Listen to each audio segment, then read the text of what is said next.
Hello students, welcome to the lecture on concept of international marketing, and after this lecture we will be able to learn the following objectives.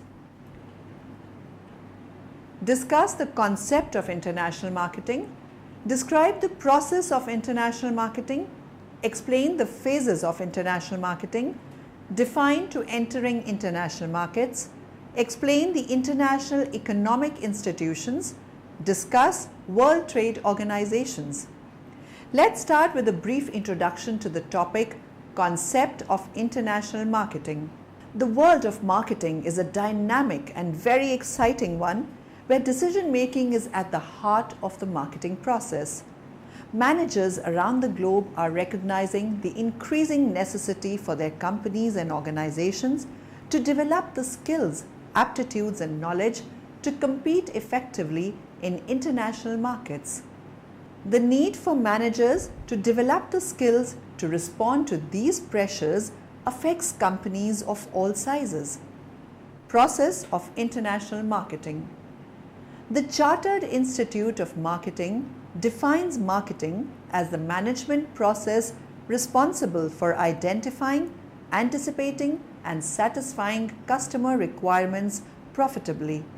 Thus, marketing involves focusing on the needs and wants of customers, identifying the best method of satisfying those needs and wants, orienting the company towards the process of providing that satisfaction, meeting organizational objectives. In this way, it is argued the company or organization best prepares itself to achieve competitive advantage in the marketplace. It then needs to work to maintain the advantage by manipulating the controllable functions of marketing within the largely uncontrollable marketing environment made of slept factors, that is, social, legal, economic, political, and technological. The international marketing process comprises of 5 steps which marketers have to take as part of their integrated marketing effort. Analyzing international marketing opportunities to identify unfulfilled or underfulfilled needs that a marketer may satisfy through its products or services. Once the marketer has identified the potential opportunities in the first step, now the next step involves identifying the potential buyers, demand measurement and forecasting, market segmentation, market targeting, and market positioning. Many activities are to be undertaken in a firm by many people and in a number of departments to produce and deliver final products and services to its customers.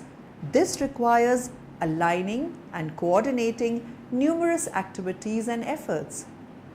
The 4th step in the marketing process is developing the international marketing mix, product, place, price, and promotion. Developing a good marketing program is not good enough for success. A firm also needs to manage the international marketing effort properly. Firms also need proper analysis, planning, implementation, and control of their marketing programs. Phases of international marketing. In general, a business can be placed in at least one of 5 distinct but overlapping phases of international marketing involvement. No direct foreign marketing. In this phase, there is no active cultivation of customers outside national boundaries. However, this company's products may reach foreign markets via domestic wholesalers or distributors who sell abroad on their own without explicit encouragement or even knowledge of the producer. Infrequent foreign marketing. Temporary surpluses caused by variations in production levels or demand may result in infrequent marketing overseas. As domestic demand increases and absorbs surpluses, foreign sales activity is withdrawn. In this phase, there is little or no change in company organization or product lines. International marketing. Companies in this phase are fully committed and involved in international marketing activities. Such companies seek markets throughout the world and sell products that are a result of planned production for markets in various countries. Global marketing. At the global marketing level, companies treat the world, including their home market, as their market. This is one step further than the multinational or international company that views the world as a series of country markets, including their home market, with unique sets of market characteristics for which products and marketing strategies must be developed. Changes in international orientation. Experience shows that a significant change in the international orientation of a firm occurs when that company relies on foreign markets to absorb permanent production surpluses and comes to depend on foreign profits. Multinational corporations, MNCs. Particularly multinational corporations, MNCs, comprising of its headquarters and its various foreign affiliated entities, which are geographically dispersed and partly goal disparate, are facing intensified multi-point or hyper-competition. MNC's ability to adapt to changing environmental demands would be severely constrained. To some extent, the aforementioned change over time can be explained by the interplay of two partially competing forces, namely the pressure for global integration and the pressure for local responsiveness. Pressure for local responsiveness arises as MNCs have to respond to the organizational environments in which they are embedded in, and the extent can differ significantly between the affiliated entities. Entering international markets. The process of penetrating and then developing an international market is a difficult one, which many companies still identify as an Achilles heel in their global capabilities. Here are the several phases of the process of market entry and development. The objectives of market entry, which will have implications for the strategy and organization adopted. The choice of market entry mode, that is, the form of marketing organization through which the company participates in the market. Particular attention will be paid to the low-intensity modes of entry, most commonly favored in market entry situations. The marketing entry strategy, with a particular focus on the lessons learned from the strategies of Western multinationals in emerging markets. A framework for the overall evolution of an international marketing strategy. International economic institutions. In order to understand our world today, we need to understand the principal international economic institutions that provide the foundation and structural support of the world economy. Origins of institution. There are three principal international economic institutions of a universal character: the International Monetary Fund. 1. The International Bank for Reconstruction and Development. 2. The General Agreement on Tariffs and Trade, GATT.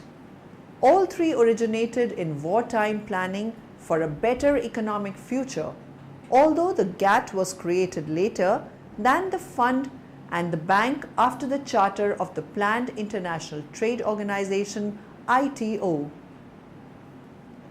World Trade Organization. The World Trade Organization, WTO, is the only global international organization dealing with the rules of trade between nations. At its heart are the WTO agreements negotiated and signed by the bulk of the world's trading nations and ratified in their parliaments. The WTO was established on January 1, 1995. It is the embodiment of the Uruguay round results and the successor to GATT.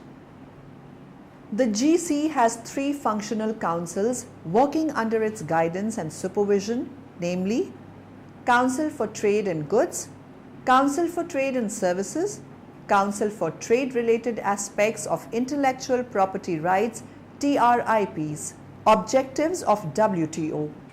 In its preamble, the agreement establishing the WTO lays down the following objectives of the WTO. 1. Its relation in the field of trade and economic endeavor shall be conducted with a view to raising standards of living, ensuring full employment and large and steadily growing volume of real income and effective demand, and expanding the production and trade in goods and services. 2. To allow for the optimal use of the world's resources in accordance with the objective of sustainable development, seeking both to protect and preserve the environment and to enhance the means for doing so in a manner consistent with respective needs and concerns at different levels of economic development. 3. To make positive efforts designed to ensure that developing countries, especially the least developed among them, secure a share in the growth in international trade commensurate with the needs of their economic development. 4. To achieve these objectives by entering into reciprocal and mutually advantageous arrangements directed towards substantial reduction of tariffs and other barriers to trade and the elimination of discriminatory treatments in international trade relations. 5. To develop an integrated, more viable and durable multilateral trading system encompassing the GATT, the results of past trade liberalization efforts, and all the results of the Uruguay round of multilateral trade negotiations. 6. To ensure linkages between trade policies, environment policies, and sustainable development. Functions of WTO. The following are the functions of the WTO. It facilitates the implementation, administration, and operation of the objectives of the agreement and of the multilateral trade agreements. It provides a framework for the implementation, administration, and operation agreements relating to trade in civil aircraft, government procurement, trade in dairy products, and bovine meat. It provides the forum for negotiations among its members concerning their multilateral trade relations in matters relating to the agreements and a framework for the implementation of the result of such negotiations as decided by the Ministerial Conference. It administers the understanding on rules and procedures governing the settlement of disputes of the agreement. It cooperates with the IMF and the World Bank and its affiliated agencies with a view to achieving greater coherence in global economic policy making. GATT. The General Agreement on Tariffs and Trade, GATT, is neither an organization nor a court of justice. It is simply a multinational treaty which now covers 80% of the world trade. It is a decision-making body with a code of rules for the conduct of international trade and a mechanism for trade liberalization. The GATT rules provide for the settlement of trade disputes, call for consultations, waive trade obligations, and even authorize retaliatory measures. GATT rounds of global trade negotiations. The brief particulars of the various GATT rounds conferences for global trade negotiations are discussed below. First round. The earlier rounds of GATT have achieved a limited measure of success. In the first round of talks held in Havana in 1947, 23 countries which had formed GATT exchanged tariff concessions on 45,000 products worth $10 billion of trade per annum. Second round. 10 more countries had joined GATT when its second round was held in Annecy, France in 1949. In this round, customs and tariffs on 5,000 additional items of international trade were reduced. Third round. The third round was organized in Torquay, England in 1950-51. 38 member countries of GATT participated in it, and they adopted tariff reduction on 8,700 items. Fourth round. The fourth round of World Trade negotiations were held in Geneva in 1955-56. In this round, countries decided to further cut duties on goods entering international trade. Fifth round. The fifth round took place during 1960-62 at Geneva. In this round, the negotiations covered the approval of Common External Tariff (CET) of the European countries and cut in custom duties amounting to 500 billion on 4,400 items. 26 countries participated in this round. Sixth round, or the Kennedy round. With the formation EEC, the US had been put at a disadvantage. As a reaction to this, the US Congress passed the Trade Expansion Act in October 1962, which authorized the Kennedy administration to make 50% tariff reduction in all commodities. Differences between GATT and WTO. The WTO is not an extension of the GATT, but succession to the GATT. It completely replaces GATT and has a very different character. The major differences between the two are: 1. The GATT had no status, whereas the WTO has a legal status. It has been created by international treaty ratified by governments and legislatures of member states. 2.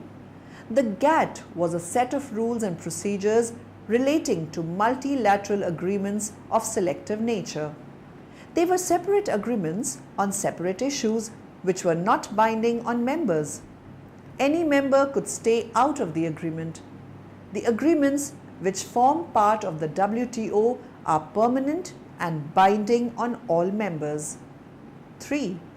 The GATT dispute settlement system was dilatory and not binding on the parties to the dispute. The WTO dispute settlement mechanism is faster and binding on all parties. 4.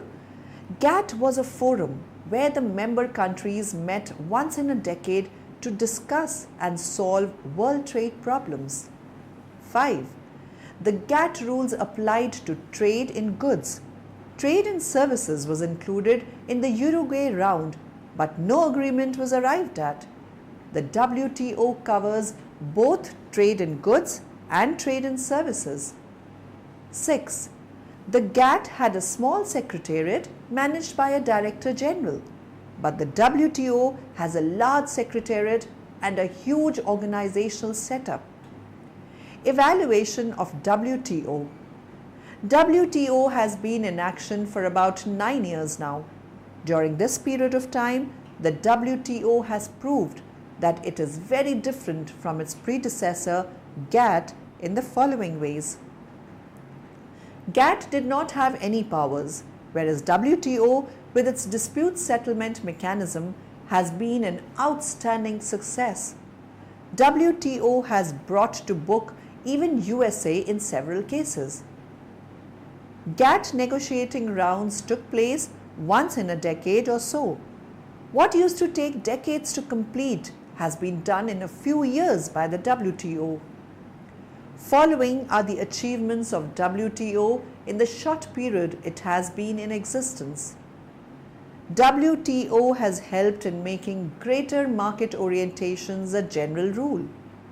Tariff-based protection has become the rule. Restrictive measures, which were being used for balance of payments purposes, have declined markedly. WTO has brought services trade into the multilateral system. Many underdeveloped countries have promoted economic growth in their countries. The Trade Policy Review Mechanism has created a process of continuous monitoring of trade policy developments which, by promoting greater transparency, has assisted in the process of liberalization and reform. The WTO, however, has still to make progress on the following issues. The trade reform process is incomplete in many countries. Some tariff peaks remain and negotiations are still proceeding in various areas, notably in basic telecommunications and financial services. There have been at least some reversals in the overall liberalization process in some developing countries. Examples may be increasing of anti-dumping measures, selective tariff increases, and investment-related measures. The combination of globalization and technological change creates a premium on high skill as against low skill. Concerns have been raised that this will amount to growing social divisions. The major share of the benefits of the WTO has gone to the countries of the North. WTO has been much more beneficial to the developed countries, where the benefits of free trade accrue primarily to the underdeveloped countries. The progress has been much slower. The WTO has not done much for the development of non-tariff barriers to imports from the underdeveloped countries, such as anti-dumping duties. One-size-fits-all approach is increasingly getting embedded in the WTO rules and disciplines. As a result of pressures resulting from WTO, the interests of international trade, which are primarily the interests of transnational corporations, take precedence over local concerns and policies, even if such a course exposes the local population to serious health and security risks. All the WTO members are not equally integrated in the multilateral system. As brought out in the last ministerial meeting at Mexico in September 2003, the implementation-related issues are becoming a source of serious concern.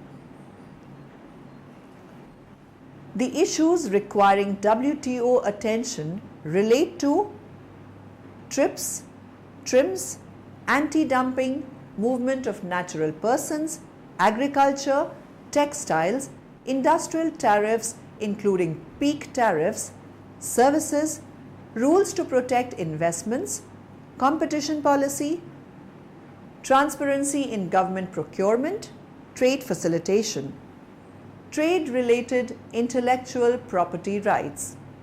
The Trade-Related Intellectual Property Rights (TRIPs) agreement covers the following 7 categories of intellectual property: copyright and related rights. The members are required to comply with the Berne Convention for the protection of literacy and artistic works. Computer programs are included in literary works. Trademarks. The owner of a registered trademark has the inclusive right to prevent all third parties not having the owner's consent from using in the course of trade identical or similar signs for goods or services. Registration and renewal of a trademark is for a period of not less than 7 years. Geographical indications. Members are required to provide the legal means for interested parties to prevent the use of any indication which misleads the consumer as to the origin of goods and any use which would constitute an act of unfair competition. Industrial designs. Industrial designs are protected for a period of 10 years. Owners of protected designs would be able to prevent the manufacture, sale or importation of articles bearing or embodying a design which is a copy of the protected design for commercial purposes. Patents. Patents shall be available for any inventions, whether products or processes, in all fields of technology, provided they are new, involve an inventive step, and are capable of industrial application. The agreement requires 20 years protection. Integrated circuits. The TRIP's agreement provides protection to the layout designs, topographies of integrated circuits for a period of 10 years. But the protection shall lapse after 15 of the creation of the layout design. Trade secrets. Trade secrets and know-how having commercial value shall be protected against breach of confidence and other acts. Trade-related investment measures. This agreement calls for the removal at all trade-related investment measures within a period of 5 years. These measures are confined to quantitative restorations and national treatment. Summary. Now in the end, let us summarize what we have learnt in this lecture. The emergence of a more open world economy, the globalization of consumer tastes, and the unabated expansion of internet access globally all increase the interdependency and interconnections of nation economies across the globe. A global company develops an overall strategy and image to reflect the existing commonalities of market needs among many countries to maximize returns through some global standardization of its business activities as much as it is culturally possible to achieve efficiencies. In fundamental terms, entering a new country market is very like a startup situation with no sales, no marketing infrastructure in place, and little or no knowledge of the market. Marketing strategy decisions in one country market may in this case be made against extra market criteria. In order to understand our world today, we need to understand the principal international economic institutions that provide the foundation and structural support of the world economy.